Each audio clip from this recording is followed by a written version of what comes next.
Okay, we are live.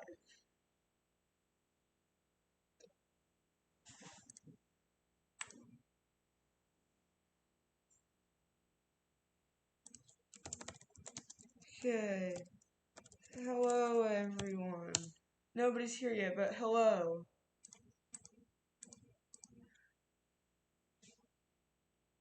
I think we're live. I hope we're live. Are we live? Hello, Rock. Yes, we are live. Okay. So, we are not doing Geometry Dash. We are programming, so yes, hello, you are here. So this is live right now, and what we're doing, since only one person's here right now, we're just gonna be doing this all with one person. So Rock, you are gonna choose what game engine we are gonna be using for a game, either Scratch or Unity. And then you are gonna, yeah, and then you are going to choose the game that we are going to make. And I have no plans for this, so this will be very interesting to watch and see how it plays out. So you may choose either Unity or Scratch, and then you may choose the game. 2D, 3D platformer, bullet heck, shooter, whatever you want.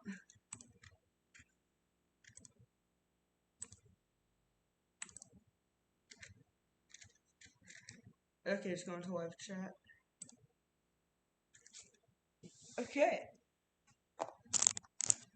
So let's see. What is you going to pick? Unity or Scratch, and what type of game? This is just for YouTube, because I will be uploading this later. And if you do not follow along this time, then you can, okay, we're doing Unity. And do you want 3D, 2D, 3D, or 2D? I'm just typing this in chat just for the viewers that watch on YouTube. So, here we go.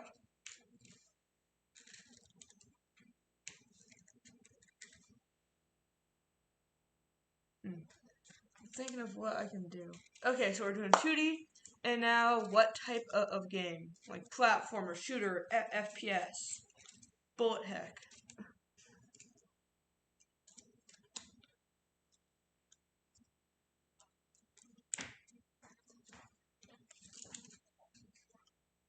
And by the way, Rock, you came pretty quick, so.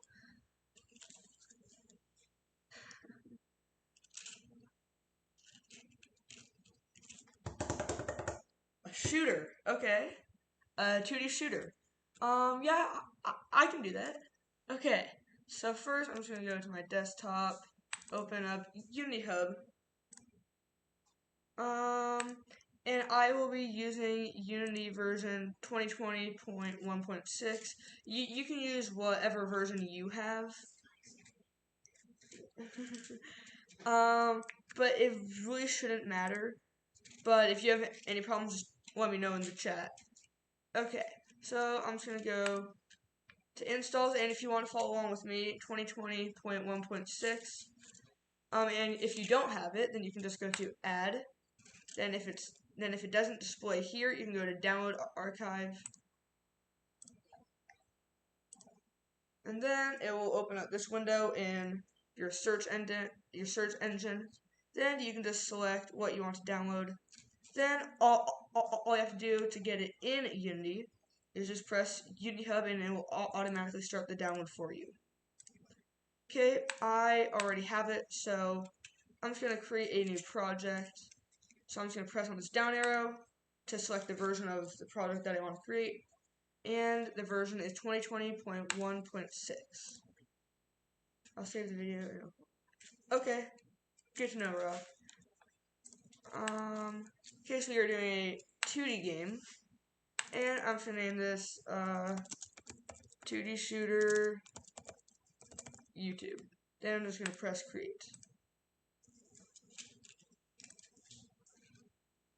Okay, right now it is creating. Woohoo. Fun process of creating. this can take a while.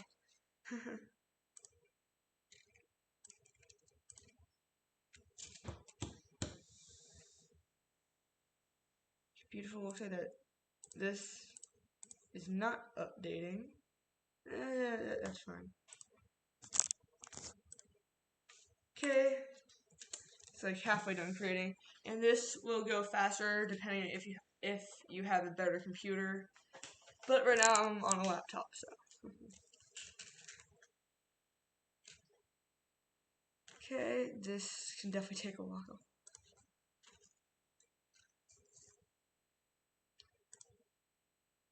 Woohoo, it's still loading. There we go. Okay, it's speeding up. Okay, here we go.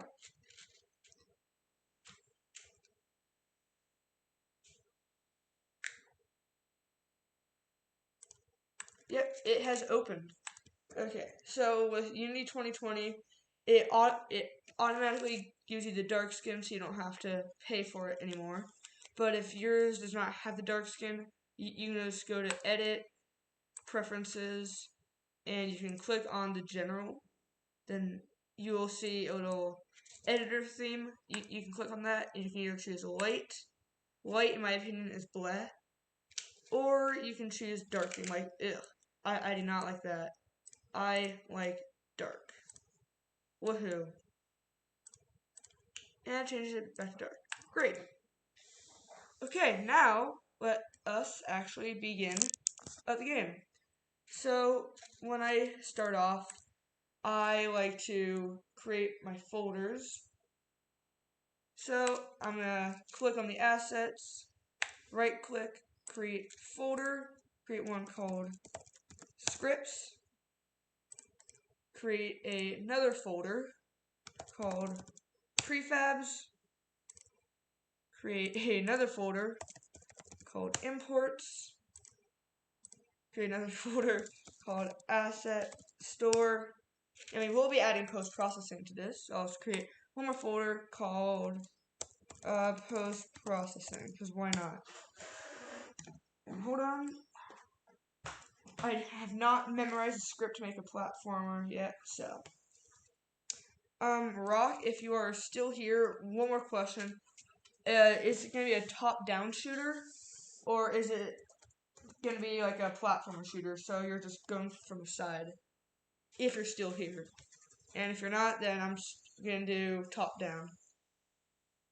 Side to side, actually, if you're not here. But if you are, please tell me in the chat which one you want. Okay, well, I'm waiting on that. I forgot to create a folder. Right click, create folder, sprites. Then I'll create a subfolder of sprites called basic shapes. Okay, then in that folder, I will right click, create, hover over sprite, and select square, then press enter to actually make that change. Okay, so the square is just going to be your basic player. You can make a different player depending on what you want. This will be very customizable.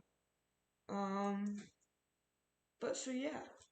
So I will create an empty game object by pressing Control Shift N or Command Shift N if you're on a Mac.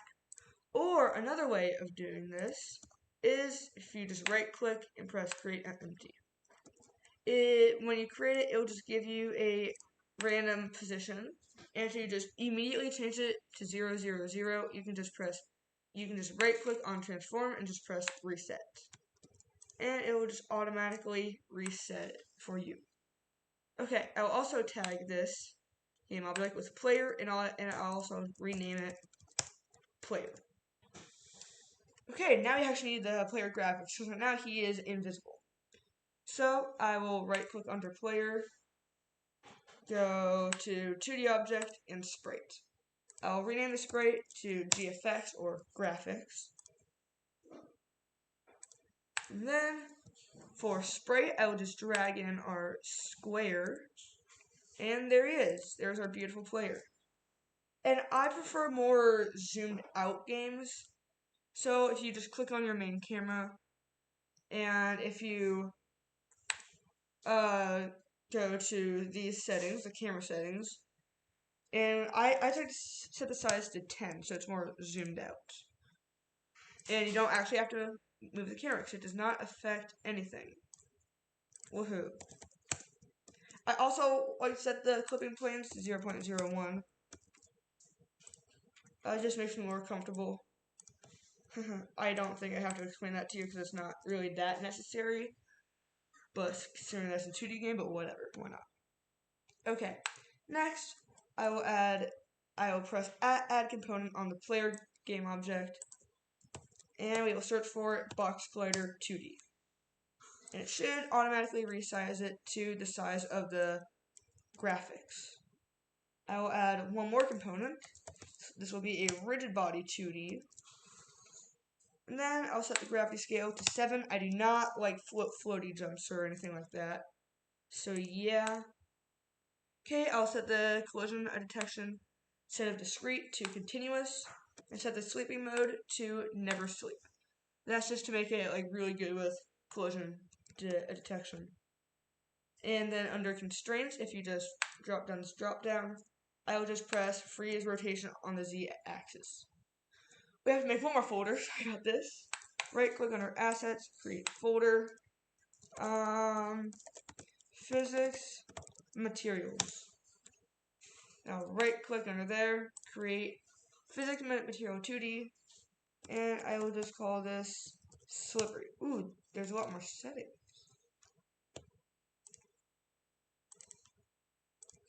Material 2D. Yeah, there we go. I'm like, wait a second. Okay, make sure that you select physics material 2D instead of physics material. It will definitely make a pretty big difference. But yeah, I'm not sure what's happening with that. But okay, so we just want to make the friction to 0 so our player does not stick onto objects. We want to go back to our player game object and just drag in the slippery physics material to the box collider material slot. And now we actually have to make the player move.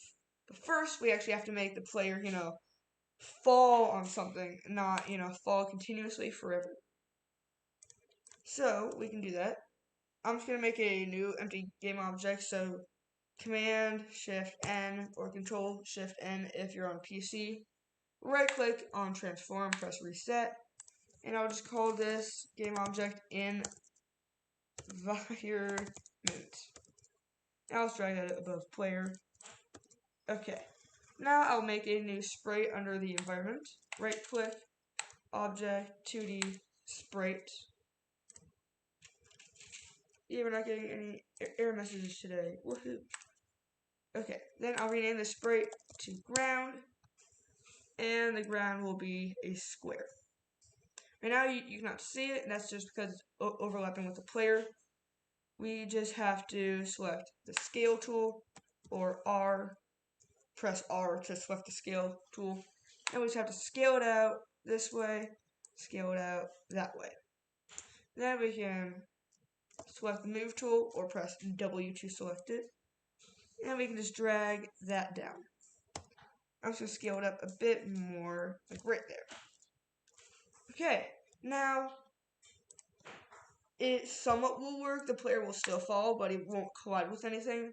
That's because we have to add a component to the ground, and we have to add a box collider 2D, and we also have to add a rigid body 2D. But we want to freeze all the position and the rotation, and set the gravity scale to 0. Set collision detection to continuous. Set sleeping mode to never sleep, just so it's better collision detection. But so yeah. Okay, now with the player, we have to add one more empty game object to it, and this one is probably the most important. So we have to drop down the player. So just press this arrow right next to it. Right click, create empty, and we will name this object ground check, not ground check. Then I'll just set the Y position to -0.05, so it is right by the player's feet or bottom. Okay, then we will actually get to scripting. So I will add a new component, never mind. I will right click under our scripts folder, do create, and C# script. And we will name this C# script player movement and press enter to actually apply that. Yeah. Then we will go to our player game object and press add component. We'll search up player movement. Now, if we double click on the player movement, it will open it up in Visual Studio. Woohoo! Just gotta load for a second, and there we go. Your Visual Studio might not look like this. I've customized it, but if yours looks white, which I personally do not like, you have to go to Tools. I believe it's Options. Yep. Then under General Color Theme, on default it will be light, but you can just change it to dark, and it'll look a little bit better. Okay, this is my preference. I like to start completely new, so I just like to delete that. You don't have to. We will be using both the update and the start method, I believe. So yeah, so first of all, up here, we have to do the require component attribute. So whenever we add the script to a game object, the script will also add whatever component we choose to the game object as well. We will just write require component, then parentheses, type of, then another set of parentheses, and in these parentheses, we just write what component we want to add. In our case, that is the rigid body 2D. And this is just to be safe. You don't have to write this, but I just choose to, because, you know, hello, Ricky. Again. So, I'm actually streaming, because it's actually letting me, now. Wow. And I am posting this to YouTube, so you can follow along later, or if you choose to, right now. Right now, we're just making a platformer, and we are making a 2D shooter game, not top-down. Okay, so now we have to make a heck of a lot of variables. We have to write public float, max speed. Then you can choose to set it to something. I am not. Then you can write public float, yeah, acceleration, AMT, or acceleration amount. Because I want smooth movement. I want it to decelerate and accelerate. So yeah. Now I'll write public float jump force. This just controls the height of the jump.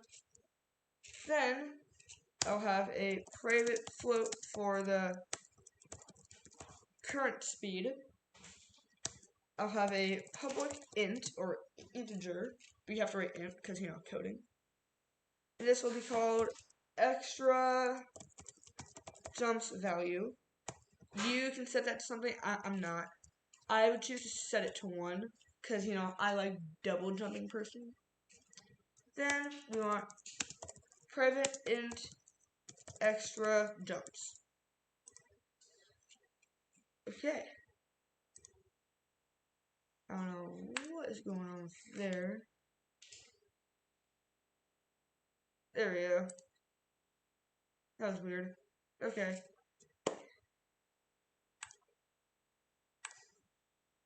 Yay. Okay, there we go. I got it to work.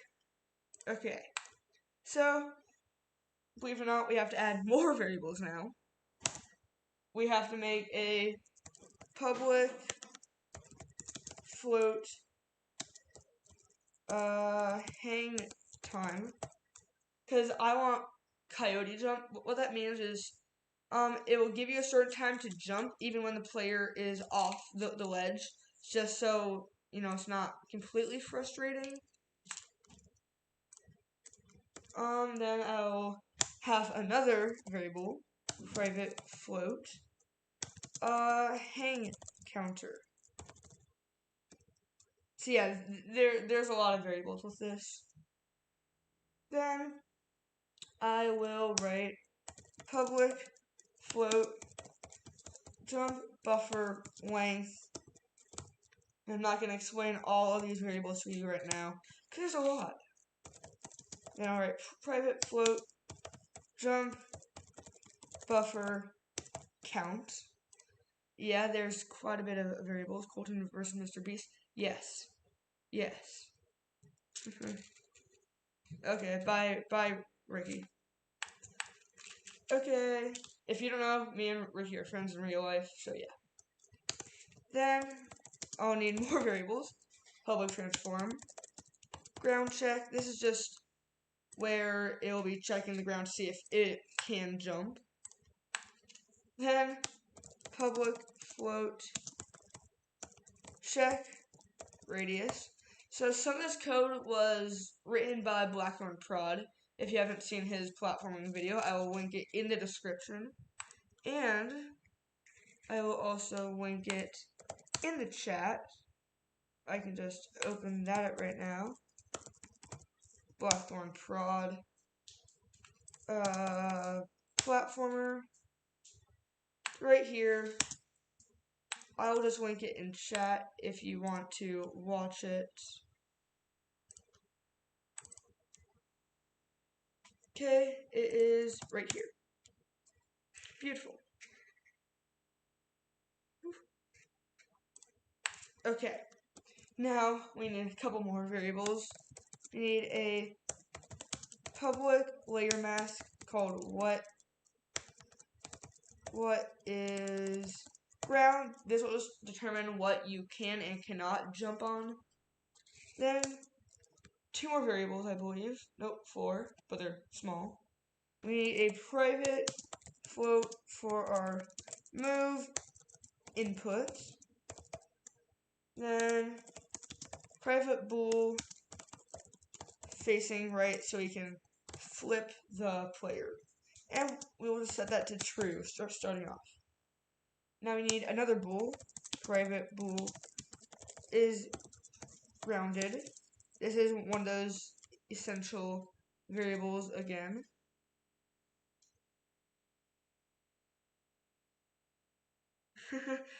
Ricky, I did not like the way it was turning out. Plus, the stream was really long and we got nothing done. So, yeah. And you might be hearing more stuff. Fun. Okay, this is the last variable. Finally, we need a private rigid body 2D, and we are just going to call this RB. Now, in our void await, so this function, so whatever is in here is called before the start method. So it's called immediately when the game begins. We will set extra jumps is equal to extra jumps value. We will also set RB is equal to get component rigid body 2D, so we do not have to manually set that up. Because I'm lazy. Nice. Okay. Now in our start method, void start is called right after the awake function. We will set current speed is equal to 0 because the player will not be moving immediately when we press start. There will be a little delay. Now in our void update method, so this is called every frame. So yeah, fun. This is where we will do the jumping. We'll set if is grounded is equal to true. We will set that up a bit later. And it'll say extra jumps is equal to extra jumps value. Then if grounded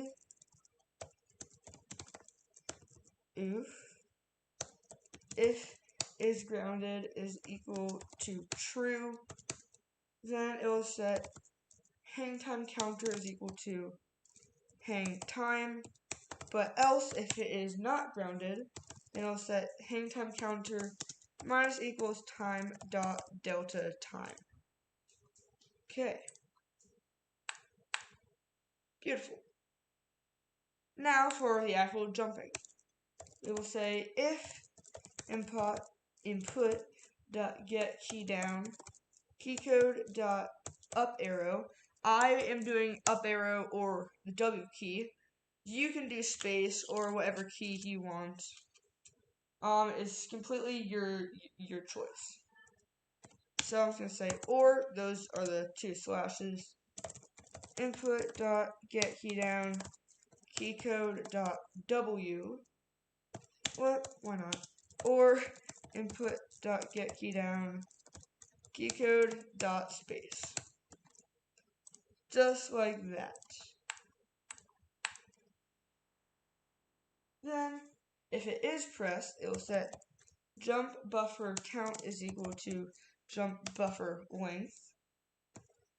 But if the key is not pressed, then it will set jump buffer count minus equals time dot delta time. So what the minus equals time dot delta time is, it's just a timer counting down every second.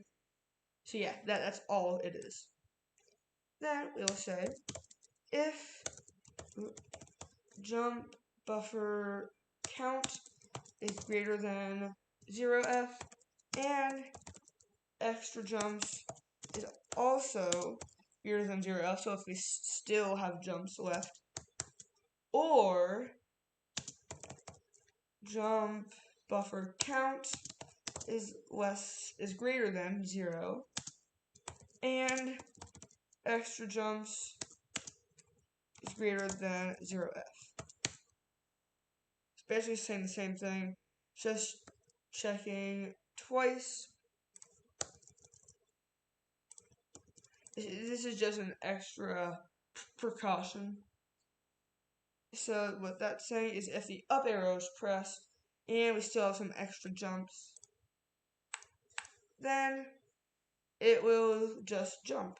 So we'll set rb.velocity is equal to vector2.up multiplied by jump force. We also want to decrease the extra jumps so you cannot continuously jump. So the last thing we want to set jump buffer count is equal to 0f. Then else if this is not true, and here's the big line of code, else if input dot get key down keycode dot up arrow, and just guys, whoever is still watching this, probably myself, this will be uploaded to YouTube afterwards, so you can follow along there. But let's just continue. So if the up arrow key is pressed and jumps is less than or equal to 0. Now remember, it's called extra jumps, not called jumps. So if the extra jumps is equal to 0, it can still jump. It just won't jump anymore after that. And hang time counter is greater than 0. Or input dot get key down keycode dot w. We're just rewriting this, except for keycode dot w. And extra jumps is less than or equal to 0. And hang time counter is greater than 0. I'm actually not going to use space. That's a bit much to write right now, because this is just getting started. This is not like making like a whole game or anything. Okay. So if there's no more extra jumps, it will still jump, but it just will not subtract extra jumps because they're already at 0. Okay. Whew, that's the jump script. It's not completely done, so I would not recommend that you test it yet, because it will still not work because is grounded will never be equal to true yet. Okay, then this is just an extra precaution. If the current speed goes over the max speed, then the current speed will be equal to max speed. Or else if current speed is less than 0, current speed will be equal to 0. That's just an extra precaution considering the acceleration amount. Yeah. Okay, here we go. Now, here is where the jumping should work. Void fixed update. So this is like the update, but it runs every physics seconds. So I believe that is longer seconds. I'm not entirely sure what's the difference, but just, you know, in the fixed update, this is where you do like all your physics calculations. Like this is where you move. Because we will be using our RB.velocity instead of transform.translate. If you were using transform.translate, then you'd want to write it in the update method. So in the fixed update method, you'll say is grounded is equal to fixed 2D the overlap circle. So what this line is saying is we are drawing a little circle by the player's feet. Then if that circle collides with the ground, then he can jump. So now we just have to determine where we draw the circle. That will be at ground check dot position. How big the circle is. That will be check radius. It's not how you spell it. Then we can, this is completely optional, we can choose a layer mask. That will be what is ground. I'm just going to rename check radius. Yeah, check radius. Then just hit apply. And if you don't know what I just did there, I just selected the variables that I want to change and did Control RR. And if you're on a Mac, Command RR. And then you can just type the name and make sure that you hit apply. If you do not, then it will not be applied. Hence the name. Okay. So now we will just set move input is equal to input.getAccessRaw. And the difference between getAccess raw is getAccess is when Unity applies its own smoothing, so it's more smooth, but it's more slippery, and getAccess raw is more snappy. So yeah, and make sure that you spell horizontal exactly as I did right now, or else it will not work. And also, if you spell it wrong, Unity will not give an error, so that's just a little warning. Okay, now we will actually go to the right and left movement. If input.get key down keycode.right arrow or input.get key down keycode.d. So these are the keys that I want the players to press to move. So if you do not want these keys to move, then you can just change this. So if you want E to move, right? Weird. But then you just press E and it'll work. I want right arrow and D. So okay, so if that is pressed, then it'll say current speed plus equals acceleration amount. So this is where the current speed accelerates. And right after that, it'll say rb.velocity is equal to a new vector 2 current speed multiplied by time delta time.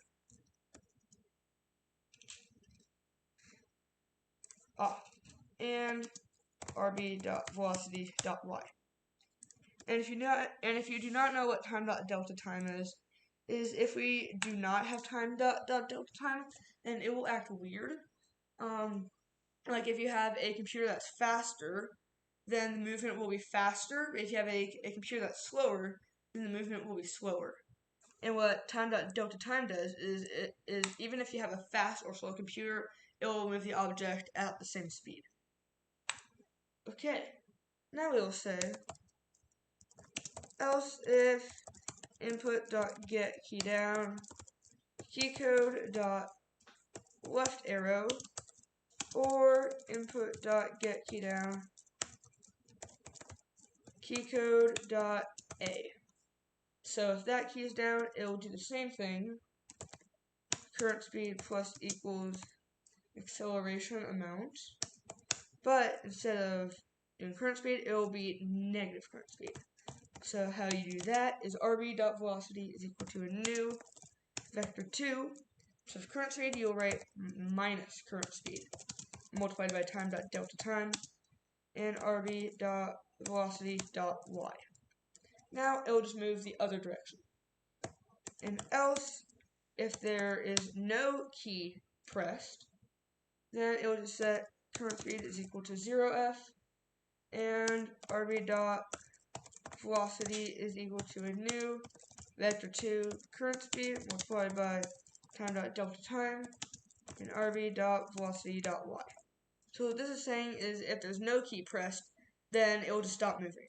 And that's pretty much it. But yeah.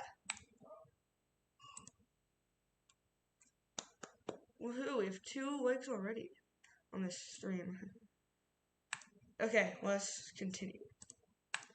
So we got the right and left movement, and we got jumping. Now we just need player flipping. So if you have the graphics, and if the player is going right, you want the graphics to face the way that the player is going. So we'll make a new function called flip. Flip. And in this function, we will just say facing right is equal to not facing right. And this thing is if the player is facing left, then the player is actually facing right. It's a bit complicated. And it'll also say transform.rotate 0f 180 and 0f. To make it actually flip, not just the graphics.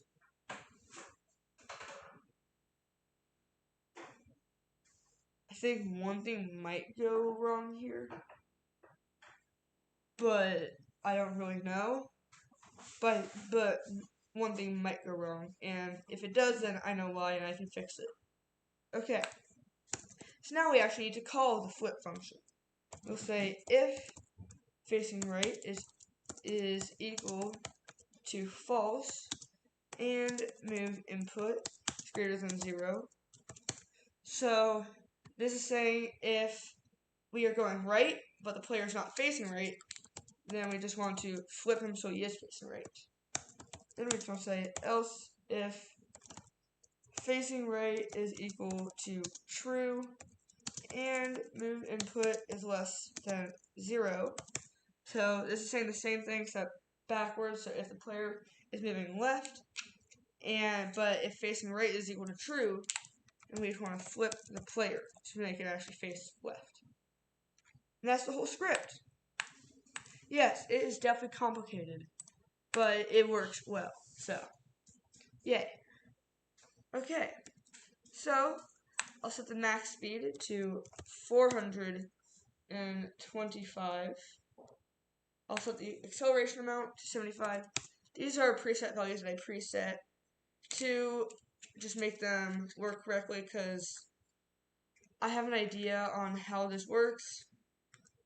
I don't know where I'm going with this, so I'm just going to stop talking and set these values. Okay, jump force is equal to 22. Extra jump value, so if you just set it to 0, it will only jump once. If you set it to 1, it will jump twice, 3 times, then it will jump 4 times. And if you set this extra jump value to 5, it will jump 6 times. I think you get where I'm going here. And we want to set the hang time to 0.45, and jump buffer length is equal to 0.1. Now, check radius 0.45. One person so much, and it's not ready. And now, for the ground check, we just want to drag that in. And for what is ground, we are going to make a completely new layer. So we are just going to select the ground. Go to the top, layer, add a layer, and we're going to call this ground. Then it will not be applied yet, so we have to go back to ground, add layer. Layer that we want to select is ground. Now we want to go back to the player. Scroll all the way down to the player movement, and when it says what is ground, we want to select ground. Like that. Okay. Now, when we press play, everything should work. So, he jumps, double jumps.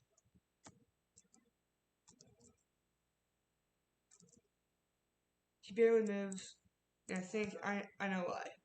So if we just go back into the code. Yep, okay. I'm saying get key down. We actually want get key for all of these. We don't want get key down. So the difference between get key and get key down, get key will just get your input if you tap, but get key down will get the input if you hold. And we want holding, so yeah. Now if we press play, there we go. Nice player movement. Then you can change the speed of the player by just increasing the max speed and maybe the acceleration. And that's all you have to do. Beautiful. Okay, now let's actually get some shooting. I do not need this anymore. So yeah. So first of all, this might not be your first thought. We have to make the actual bullet. So first, I'll just make the bullet script. So I'll go into scripts, right click, create C# script, and I'll call this player bullet. Because some enemies might be shooting at you. It depends. But for right now, we're just going to make the enemies chase you. And then I'll just make a separate video on how to make enemies shoot, I guess. Okay. Now we actually want to go inside the script, so we can just double click on that to open it up. I'm just going to delete all this. And now we just need to make some variables. And it's only one. Public float, speed. And that's pretty much it. Now we just have to write one line of code in the update method. That is transform.translate speed multiplied by time.delta time and 0f. Why is this wrong? Then 0f. There we go. Okay. So what transform.translate does, it just moves the object. So for the first slot, you just put the x value. So x for 2D game is straightforward. For x on a normal game, that is left and right. Then we insert the y value, that's just up and down on both 2D and 3D. Then the z for both 2D and 3D, that is back and forth. Okay, that's pretty much it for the bullet script. We will be editing later, but it's pretty easy. So now you actually have to make the actual bullet to connect the bullet script to. Right click, 2D object, sprite. I'm just going to color this yellow, and I'm just going to drag the square sprite into that. Okay. I'll just shrink that down by selecting the rect tool. I believe that's T. Yep. And I'm just going to shrink this bullet down. I'm going to add a bit more pizzazz to it. First, before I do that, box slider 2D, set it to an is trigger, add another component, that'll be a rigid body 2D, freeze rotation, freeze X position, and Y position. So gravity scale to 0, collision detection to continuous, sleeping mode to never sleep, and interpolate to interpolate. Woohoo!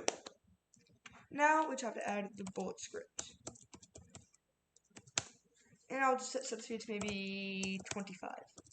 Now, to add a bit more pizzazz, we will add a component, trail renderer. So, if we move the bullet, you'll see this huge trail come up. You do not want that, so we'll just shrink that down. Right click, edit key, the value will be 0.05. And then I can just right click on the end, add key, and drag that down. Right click on it again, press auto, right click on this one, press auto. So now it will just do that, but it still looks weird because it is pink, and I do not really want that. So why it's pink is because it has no material selected. So to do that, we just press on this little circle next to the element 0. And we can just say sprites default, and you will see immediately it will turn white. And for the lighting, I do not want it to cast shadows, so I'll just turn that off, and I will not want it to receive shadows. just for some extra processing power, I guess. Okay, then for the color, I'll just click on this box. So down here is the actual color.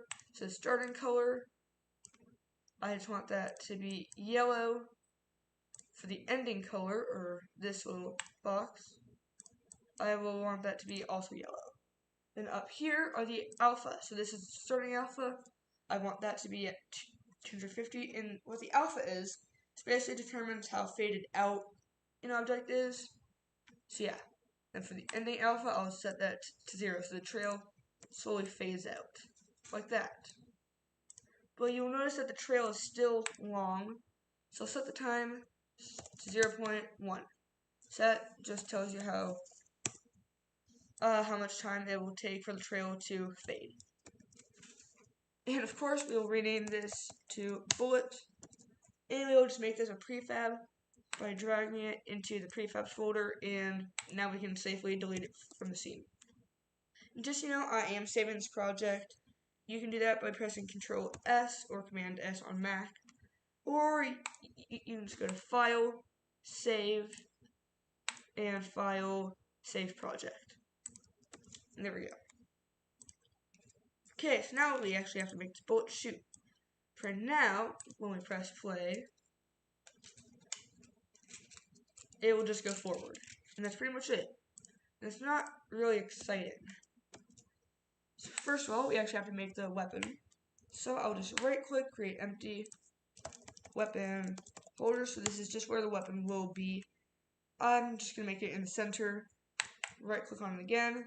2D object, sprite. This will be the weapon. Now let's drag the square right there. So I want this to appear in front of the player, so I'll set the order to 10. You'll notice that still nothing's happening. That's because it's the same color as the player, so we just have to click on the color, and I'm just going to drag that so it's like gray. And you will notice that the player also has gone gray. That's just because the weapon is in front of the player, so it just appears that way. So I'll just press R to select the resize tool, and just slide that down, and slide that down. Then I'll just drag that forward,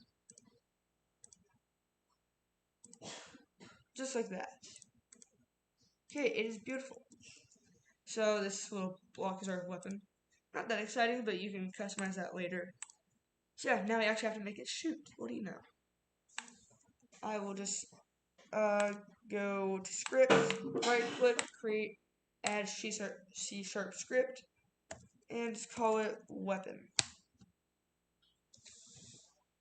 Okay, this script will not be too long, but you can customize it on your own. For my next video, I will continue with the Space Shooter series, but I'm just taking a little break from it.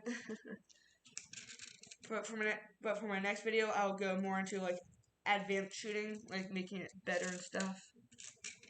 But yeah. Now I'll just add the weapon script to it, and double click the weapon script to open it up in Visual Studios. There we go.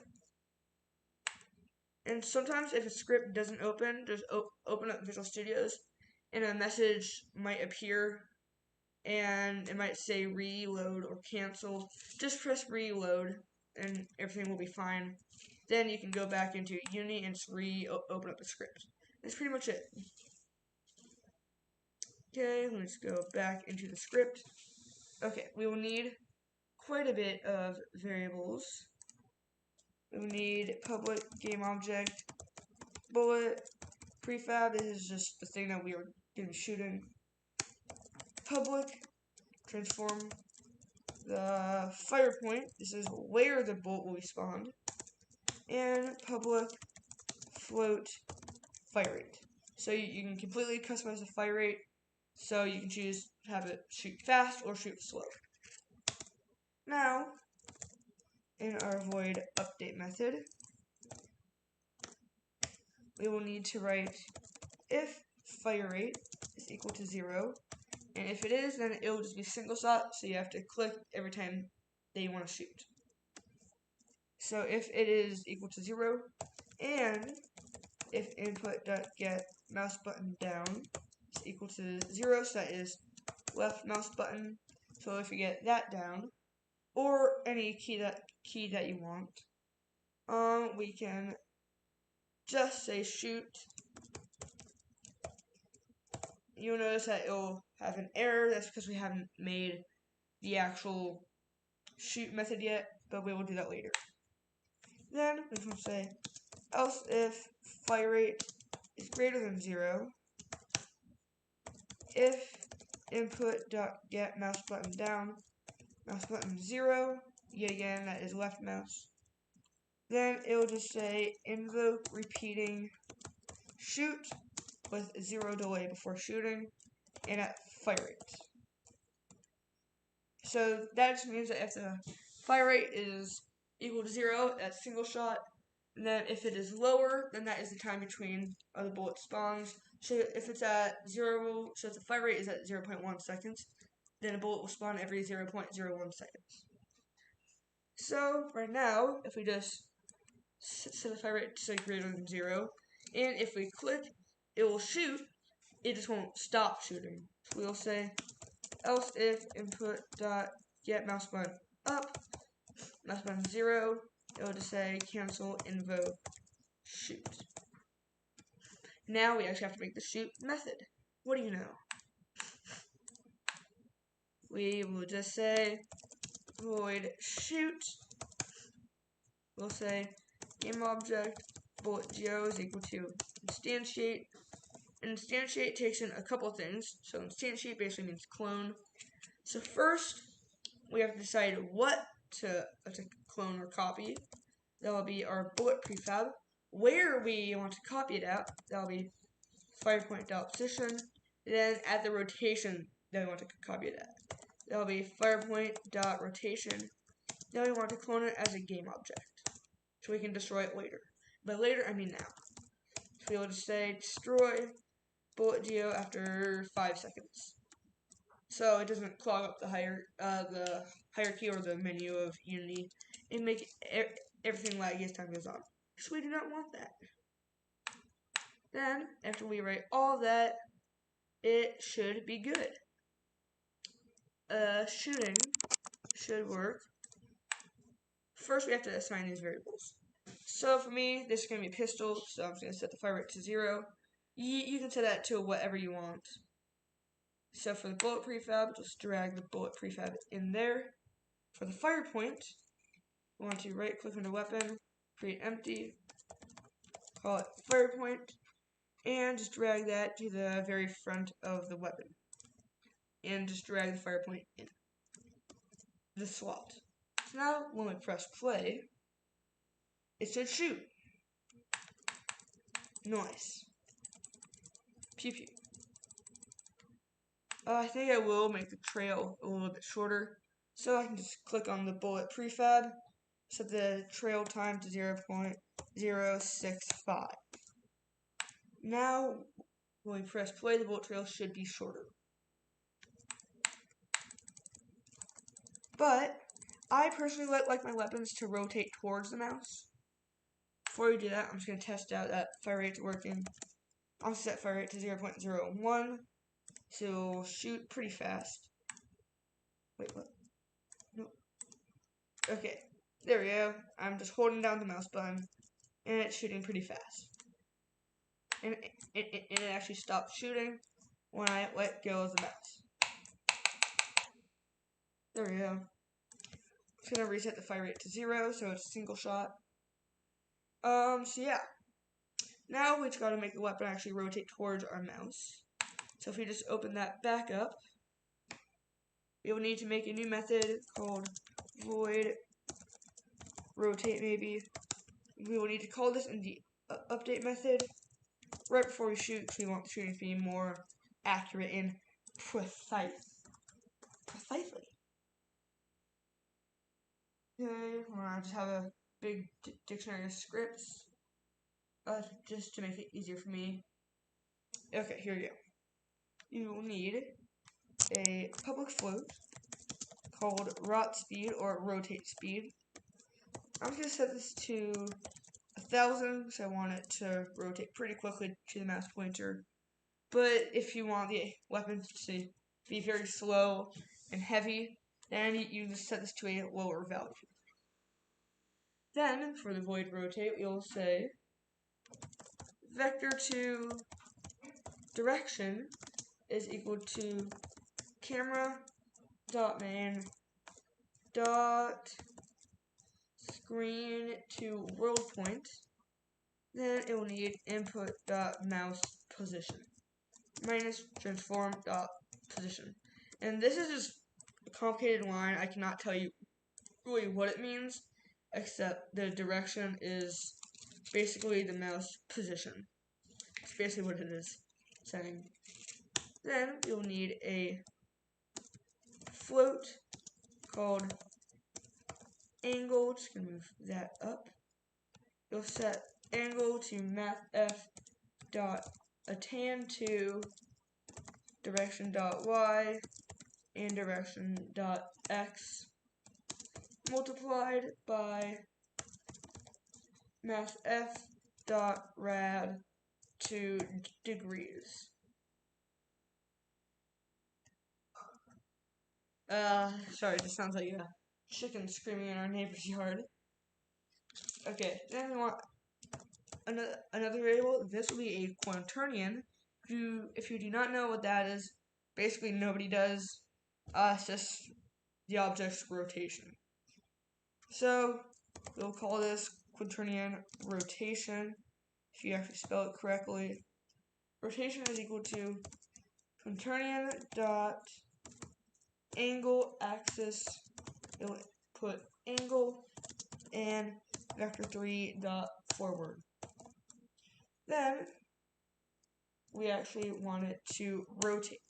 So we will say transform dot rotation is equal to quaternion dot swerp. So it'll ease the movement. So it won't be like all jittery and stuff. And we will insert our transform dot rotation. That is what we want to smooth out the rotation. And then the raw speed multiplied by time dot delta time. And there we go. Now the weapon should rotate towards our mouse pointer. Just like that. Yep, there we go, as you can see. It does look a bit funny though. That's just because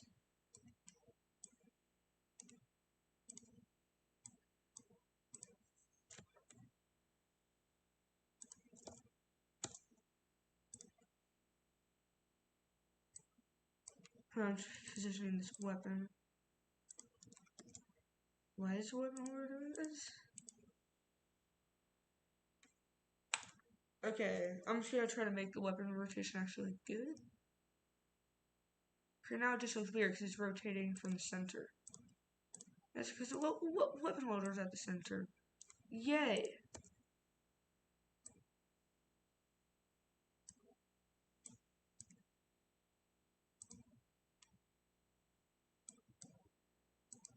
What? This is weird. Why is it doing this? Unity, please.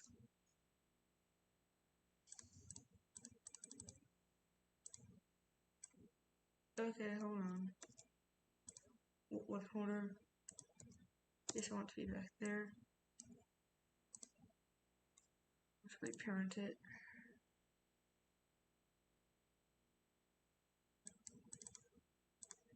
I'm just gonna have it in the middle. Because why not?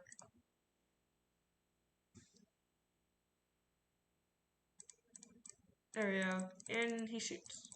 He scores. Oh yeah. Okay. Now, we shall make the game look good with post-processing. Okay, so we can go to the asset store. If you do not have this, it's in Window, Panels, and Asset Store. Then, since in 2020 it is deprecated. In other versions it is not, but since for me it is, I'm just gonna go up here.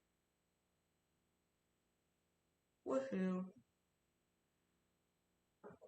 So for this going on for an hour. Okay. Shoot, that's right. I'll just go to my assets. Hold on. Deprecated. And if this is not there, then I will just show you how to get it a different way.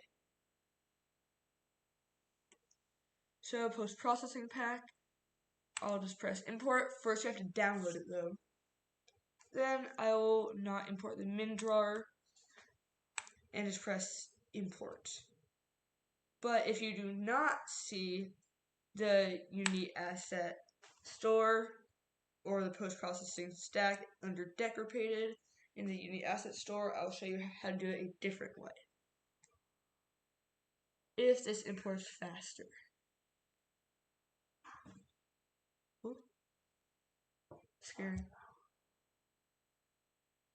Okay, no, it's getting there. There we go. Okay, I'm just gonna drag post-processing into the asset store. Okay, like that.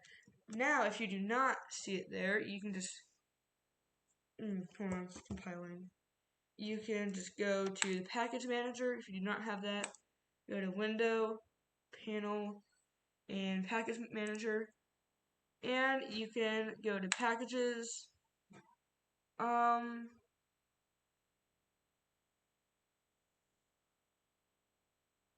In Project, no. Wasn't there like something else?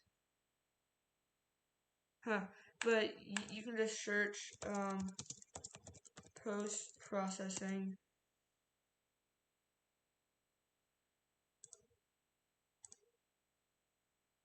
You need registration. There we go. Okay, then you can just search up post-processing. And then here is the new one. You can just press install and it will automatically do everything for you. So now, to actually get the post-processing in the game, hello TJ. Oh, yeah, well, that was a year ago, and that was actually on the 4th of July. That was my first video. But yeah, I will be posting this to YouTube so you can follow along later.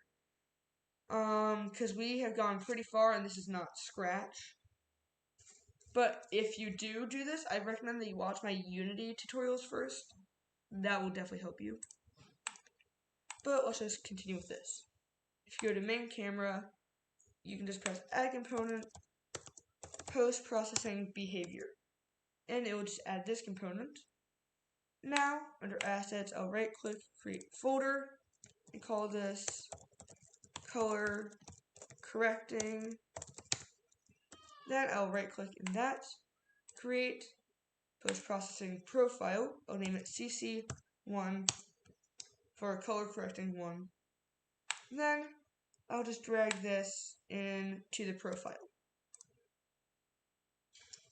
Okay, so now you'll see nothing has happened, but if we just select the CC1 or the color correcting 1, and if we just check this box saying vignette, then all of a sudden this will appear. And if you're using post-processing stack version 2, it's a bit more complicated. You'll have to add a component post-processing, oh gosh, hold on, let me just import that really quick. It's just been so long since I've used it, because I don't really use it a lot. I prefer version 1. I don't know why, I just do. But hold on, it's importing. I just want to tell you the correct way and not what I think is the correct way. So yeah.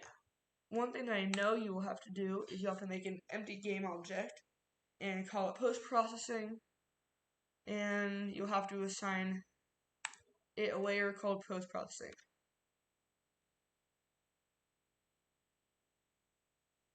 Ah, cool. Nice. Yeah, but I have, just know that's not really my best tutorial because they're long and I make mistakes. But if you want a good one, after you watch the fishing game one, then you can go to how to make a fighting game. That one's a lot better. There is more parts and there is more dedication to it, but it's definitely better. Okay, it is imported. You will get all these errors. They should not affect anything. You can just press clear. Then you will have to add an empty game object.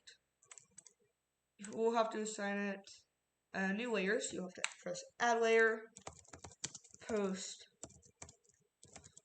processing, save that, go there. I'm just going to call this post processing. It's not even how you spell it, but whatever. Then you'll just have to press add a component post processing layer. And you will just say layer, post processing, that's the new layer that you just made. And you will add one more component called post processing volume. You will have to check is global. And you'll just press new, add effect, Unity, vignette.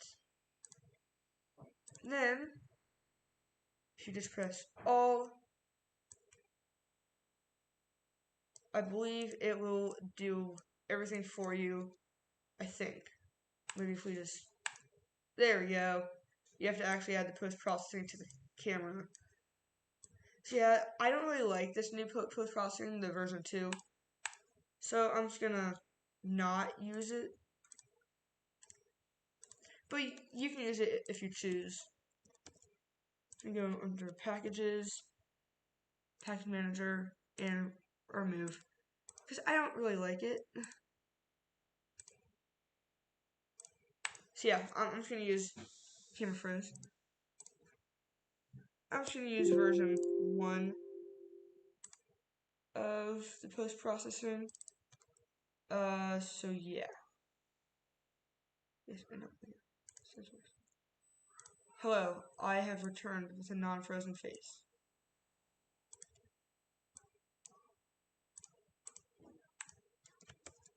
Okay, beautiful. And I will just add a lot of other effects that I like, such as bloom. I like that, so the radius being like 2. Motion blur, no. Chronic aberration. Also, that's something like 0.25, 0.2. Then I'll check color grading, scroll all the way down here to temperature, and maybe set that to like 10. Maybe green, no. Okay. Maybe set the background color like that. Okay. Now that looks good. Okay, now we will make the enemies. This can definitely be hard. But before that, we have to make some boundaries. We do not want the player escaping. Let's right click under environment, create empty boundaries. To duplicate the ground by pressing Control D, Command D if you're on Mac. I'll rename this to boundary 01. Do that, and like right there. Then you can't see it, but the player can still not move past it. There. Drag that all the way over there. Still cannot see it. Good. Okay, now I'm just going to make some platforms. So yet again, I'm just going to create a new empty game object. Just call it platforms. And just duplicate the ground again. Control D yet again. Let's call this platform 01. And just scale that in on both sides by holding Alt while you're scaling it. So yeah. Okay, here's the first platform. And here's the second platform. And I'm just going to make one more. right down the center. Just like that. Now it looks beautiful. Somewhat very beautiful. Okay. Amazing.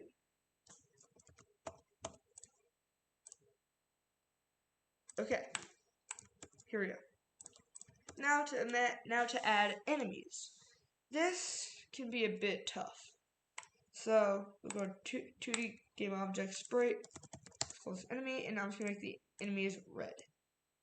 And I'm just gonna make it a square. Squares are tight. Oh no. You can add a box collider 2D, a rigid body 2D, set the gravity to 7, collision detection to continuous, sleeping mode to never sleep, and I'll just freeze the Z rotation, so it cannot rotate. Then I'll just add a component called enemy movement, enter to create and add script.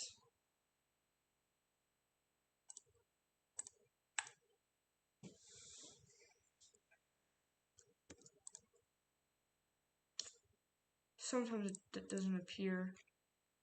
That's just because you have to check the Z position.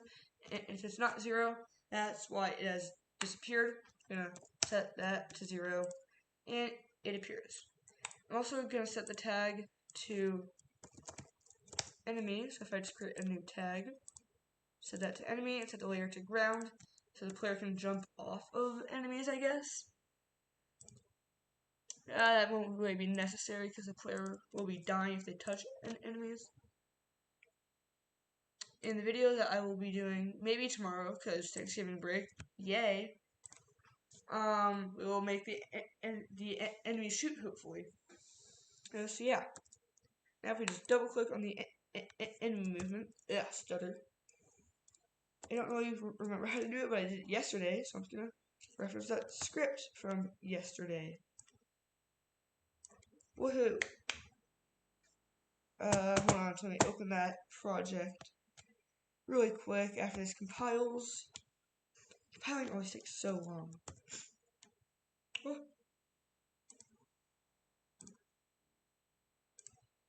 Reload. That up. Okay. Project.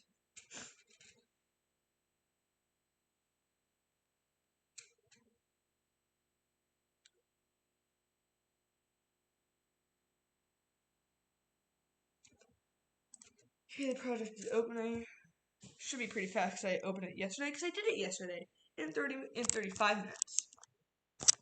Okay.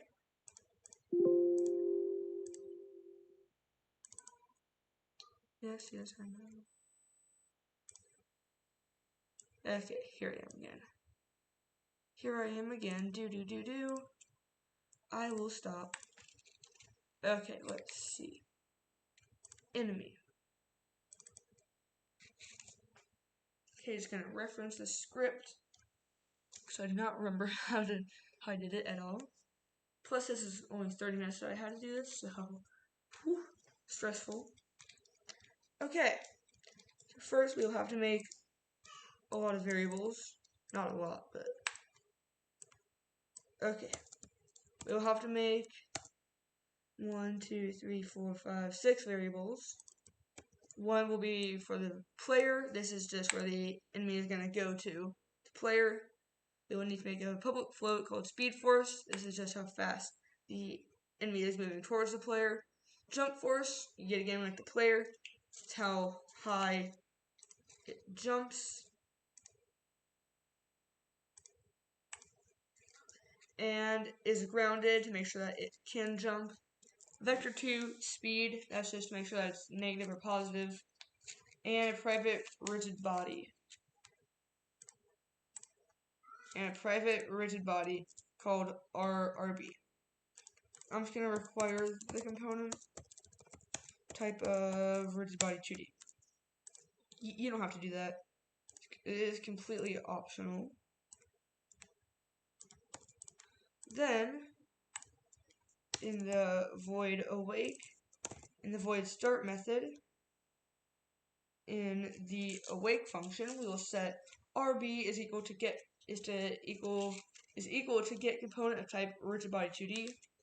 And in the void start method, it will say player is equal to game object dot find object with tag player, so we do not have to do that manually.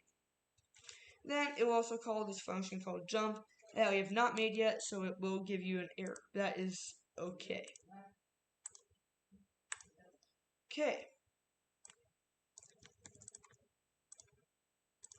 Then in our update method, this method, we will just say if the player position dot x is greater than our position dot x. So if the player, say the enemy is right here and the player is over here, the enemy will move over here to the player. So if the player's x is greater than the enemy's x, then it will set the speed, this speed, vector2 speed, is equal to a new vector2 speed force, say multiplied by time dot delta time, multiplied by time dot delta time. Then for the second slot, transform dot position dot y, we want to do the same thing down here, but it'll be else if player position dot x is less than transform dot position dot x, then the speed will be equal to negative speed force, so it'll be going the other way, but still going towards the player. Beautiful. Okay, so now let's just get this jump function working. So for the jump, it is literally the same thing that we did for the player.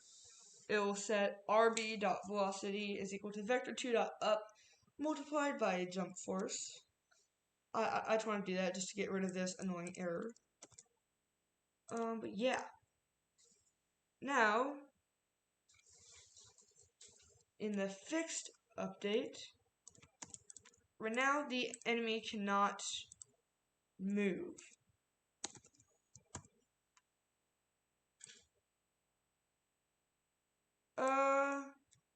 No, he cannot move. Just gonna delete the time.delta time, that is unnecessary, and put time.delta time right there. So in this fixed update, if the player.position.y is greater than the transform.position.y and is grounded is equal to true. So what this is saying is that if the enemy is touching the ground and if the player is higher than the enemy, then the enemy will jump. And it will now apply force to the enemy to actually make it move. Now we actually need to make the enemy so it is grounded or it is not grounded. So we will need to type this function, void on collision enter 2D. It is a function that comes with Unity, so you can just press enter or autocomplete. So if it is touching the ground, it will set is grounded is equal to true because it's touching the ground. But it is not touching the ground, so we can write void on collision exit 2D. So if it's no longer touching the ground, then it'll set is grounded is equal to false. With that, beautiful. So now, if we go back into Unity, let it compile. Player, it will automatically find it. So you just go back to the script. And instead of public transform, it will be private transform. So yeah, let's see. What's a good speed? I think I did 25. The jump force will be 22, and the speed force will be 25. And don't forget, we have to tag the ground and all these platforms with add tag, environment. And just know to select all of these. I'm pressing the first one, then holding Control and clicking them all. Tag, environment. So now if we press play,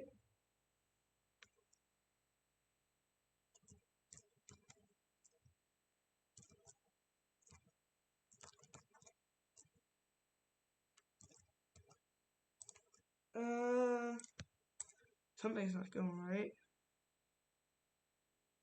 Okay, let's see.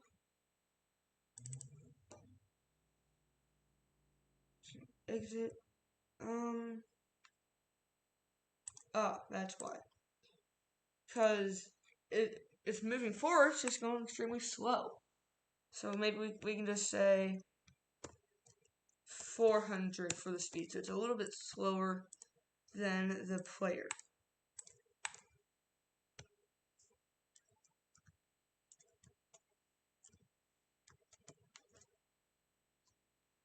Still extremely slow.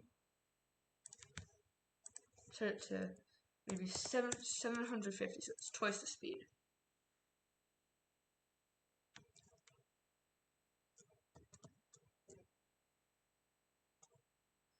I do not know why it's sticking to walls, but I think I know the solution, so we can just slippery material, so it will not cling onto walls maybe.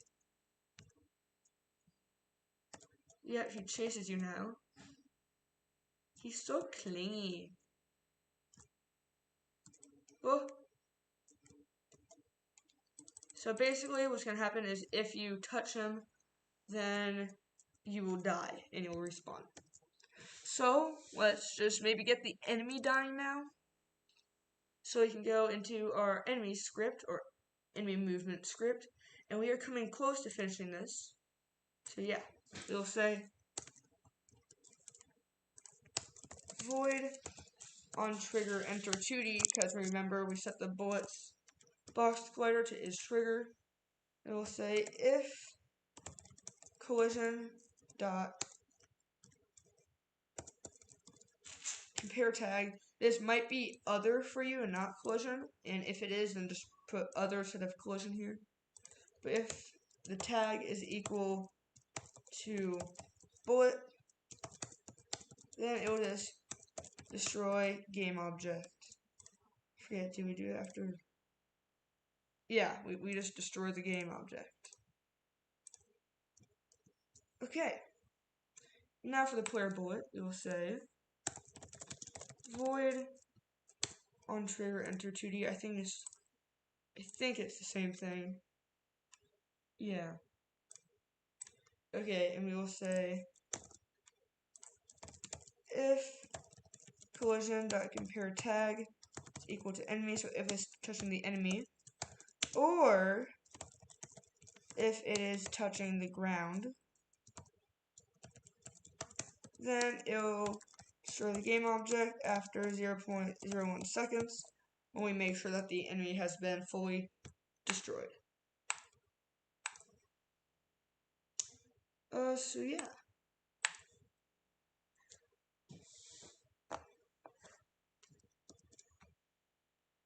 Now we just have to tag the bullet as bullet. So we can go to the prefab, add tag, bullet,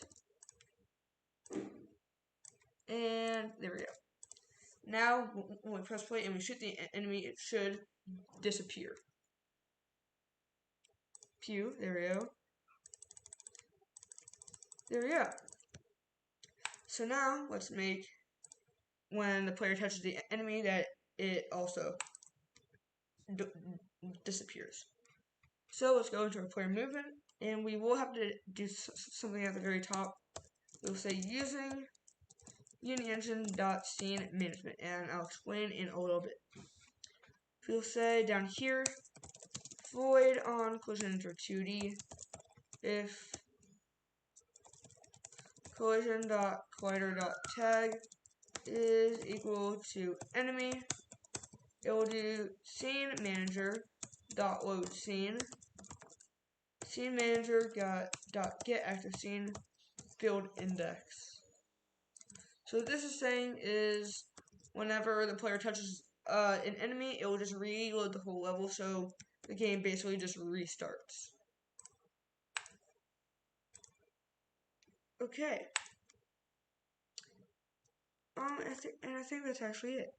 We just have to tag the enemy with an enemy. Who knew? Just tag the enemy. Oh, it's already tagged with enemy. Great. So now if we press play, I'm just gonna run away.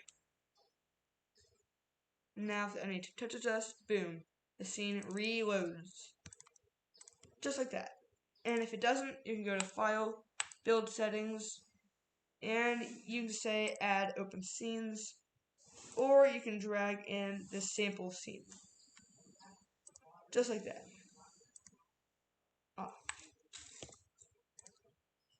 If you're using post-processing version 2, do not delete that. I'm using version 1, so I am deleting that. But yeah, now let's just make the enemy spawn. So it's pretty easy. We can just make the enemy a prefab by dragging him into the prefab folder and deleting it from the scene. We can make a new empty game object by pressing Control-Shift-N or Command-Shift-N and reset the position. I'm just gonna call this enemy spawner, add component, enemy, oh boy, spawner, beautiful, beautiful.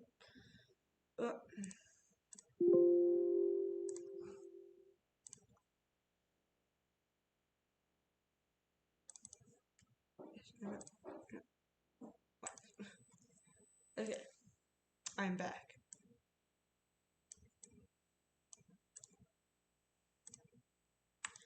If we go back into Unity, drag the enemy spawner script into the scripts folder. Wait for it to compile. And we actually do not need the import folder right now, so I'm just gonna delete it. Probably won't need it next time either, so yay. Enemy spawner, just gonna put that under environment, name it enemy spawner 01. Now, if we just double click on the enemy spawner script, open it up in Visual Studio, we have to write some variables, public game object, enemy prefab, public float, time to spawn, private float, current time to spawn. Then in the update method, we will say first void start method. We will say current time to spawn is equal to time to spawn. This is very important. And if it's not done like this, then the enemies will spawn immediately and they will not stop spawning. Believe me, experience. Okay, now we will say if current time to spawn is less than or equal to 0, then it will just instantiate or clone an enemy prefab at transform.position and at transform.rotation. And it will also set current time to spawn is equal to time to spawn. Else, if it is not at 0, then it'll just say current time to spawn minus equals time.delta times for every second. Current time to spawn will go down. And that's it. We are almost done with this game. Checking the live stream really quick. I have no idea what playbacks mean, so.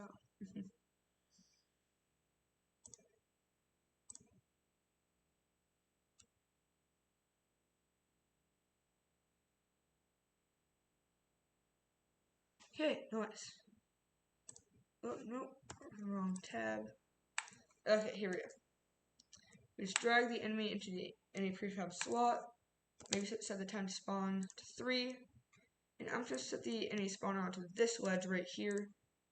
And if we now press play, let it compile. Every 3 seconds, an enemy will spawn and try to hunt us down. Right now, it's kind of boring because the spawn rate does not go down, so it will not become harder as time goes on. So this is a little bit more complicated, but not really. We will need 2 more variables. Public float time to, I don't know. We want to name it that has to do with spawn time going down. Time to spawn down, I don't know. Then private float current time to spawn down. I don't know. Then we want to set current time to spawn down is equal to current time to spawn. Then we will just say if current time to spawn down is less than or equal to 0, it will set current time to spawn down is equal to current time to spawn, else current time to spawn down minus equals time.delta time. But before we do this right here, we want to decrease the spawn time. So we'll set time to spawn minus equals 0.25. So if we go back into Unity, the game should get harder as time goes on. The live stream is almost over. This is the last thing. So every, let's just say 6 seconds, the spawn timer will go down. So yeah. I'm just going to duplicate the enemy spawner by pressing Control-D, Command-D on Mac. But rotate it the other way. Set it right there. Now everything should work. Now if we press play, we have a pretty fun game. Until it gets really out of hand. I actually want this to spawn later, so I'll say maybe 5. And, hold on, last change that I want to make, I'll set this to 9. 9. Okay, let it compile. Pew pew pew. Then pew pew pew. Basically, the strat is just to stay in this corner. Oh gosh. Yeah, and they get pretty fast because it gains speed. Oh, yep, and there's a bug. Okay. Yeah, so you just blow up with spawn rates. Before they blow up. Current time to spawn.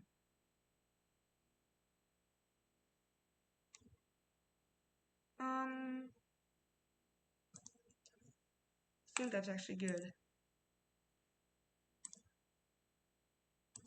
Should still blow up, but you can count that like as a boss wave or something. But now it should blow up a lot slower.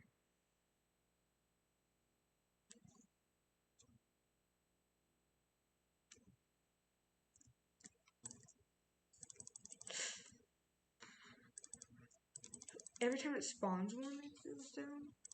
Should be every other spawn.